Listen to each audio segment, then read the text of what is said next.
Ya, persamaan diferensial parsial ini juga banyak dijumpai ya di domain kita teknik kimia, misalkan pada fenomena perpindahan. Ya, seperti pada peristiwa perpindahan transien. Ya, transien. Ya.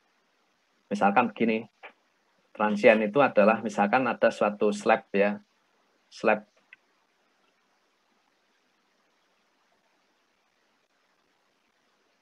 ya.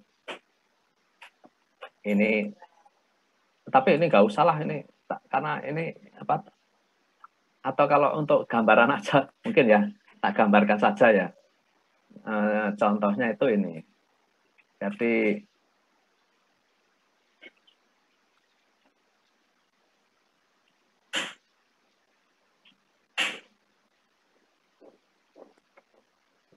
ya, ini ada 2 buah slab ya.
Ya, ini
ya misalkan ini tar ini tak isi kosong aja lah. Oke. Ya,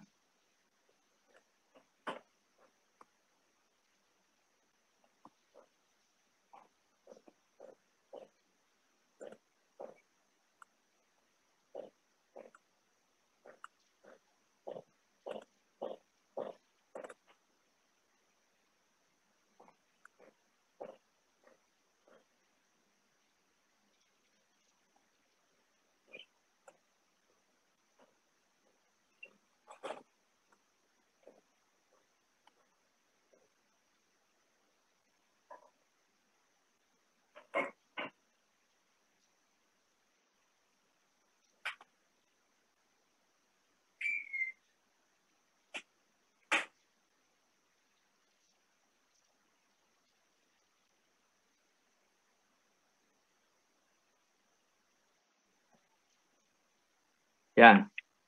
Terus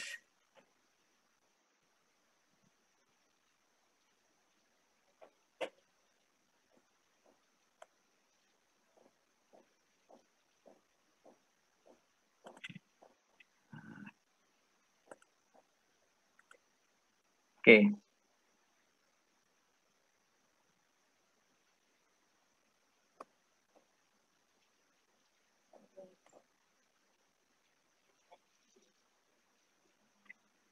Kok anu,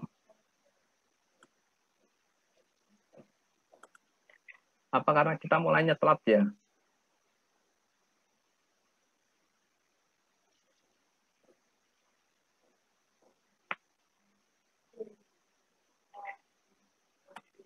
Nah, ini. Jadi ini apa namanya? Misalkan ini ada slab ya. Slab itu apa ya? Ya batang ataupun apa ya? Lembaran gitu ya, lembaran plat gitu ya, lembaran plat dengan tebal tertentu ya, dengan tebal seperti pada gambar ini misalkan. Nah, mula-mula dia berada pada suhu uniform pada T0 ya, pada suhu T0. Oke. Ini untuk T lebih kecil dari 0 ya, untuk T lebih kecil dari 0. Nah, kemudian sehingga suhunya nanti seragam semua ya, semua pada kondisi T0 di bagian ini. Nah, kemudian ketika apa namanya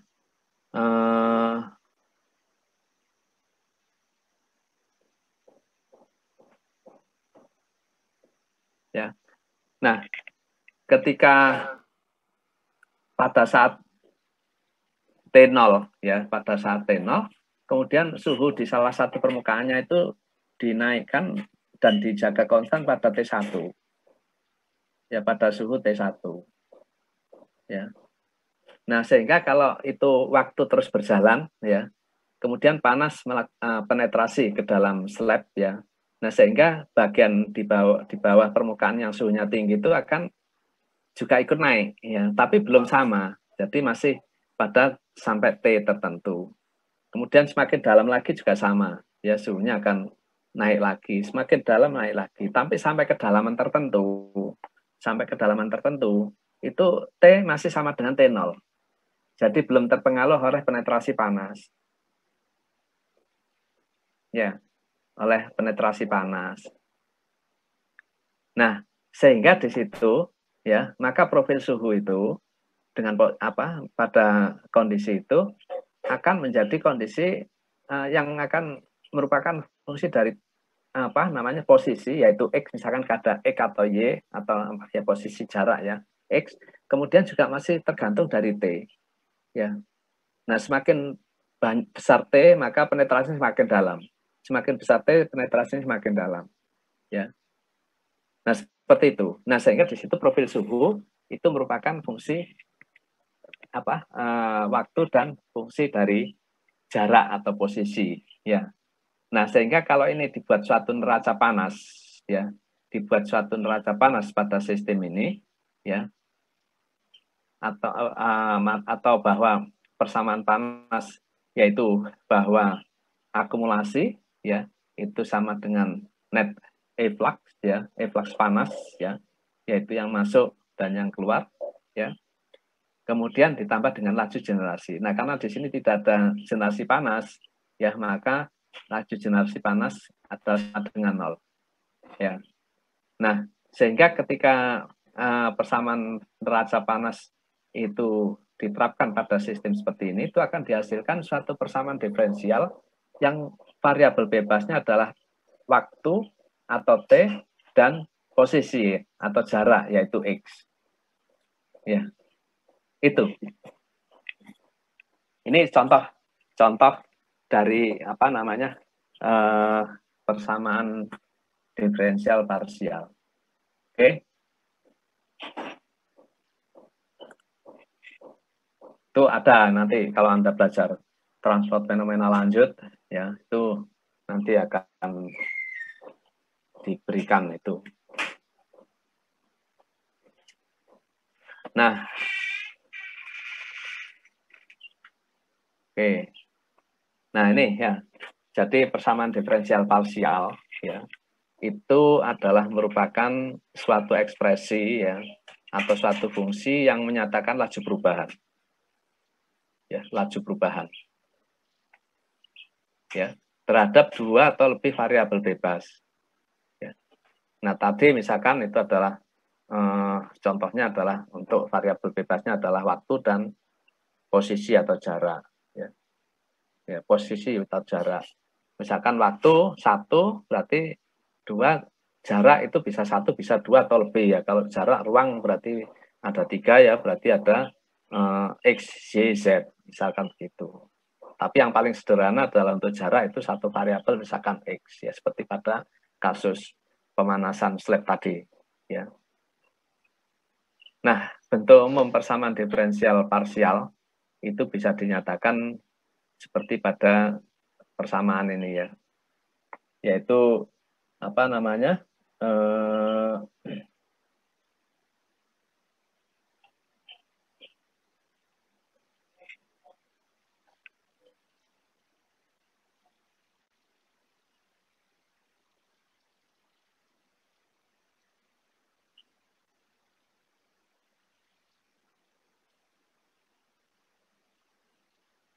Ya, jadi apa namanya A ya, do kuadrat. Ya, ini persamaan yang derajat 2 ya. Do kuadrat B, kemudian dx kuadrat ya, kemudian B do kuadrat B dx dy plus C do kuadrat B dy kuadrat, kemudian plus D dv dx ditambah E dv dy ya.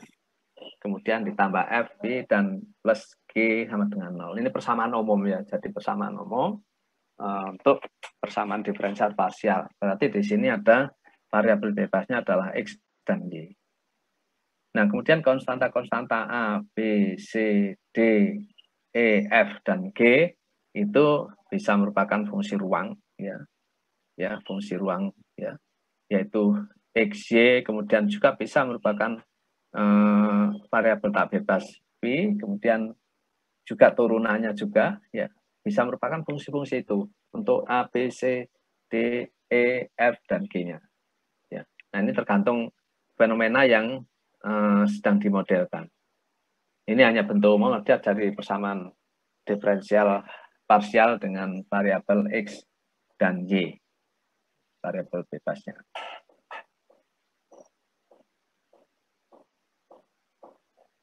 Nah, berdasarkan persamaan ini, ya sudah berdasarkan persamaan ini, maka persamaan diferensial parsial itu bisa dikelompokkan menjadi 3 bentuk, ya 3 bentuk, ya yang apa namanya umum dijumpai, ya, yaitu satu disebut dengan persamaan diferensial elipt, ya atau eliptik, ya, itu bila b kuadrat minus 4ac itu kurang dari 0 atau negatif.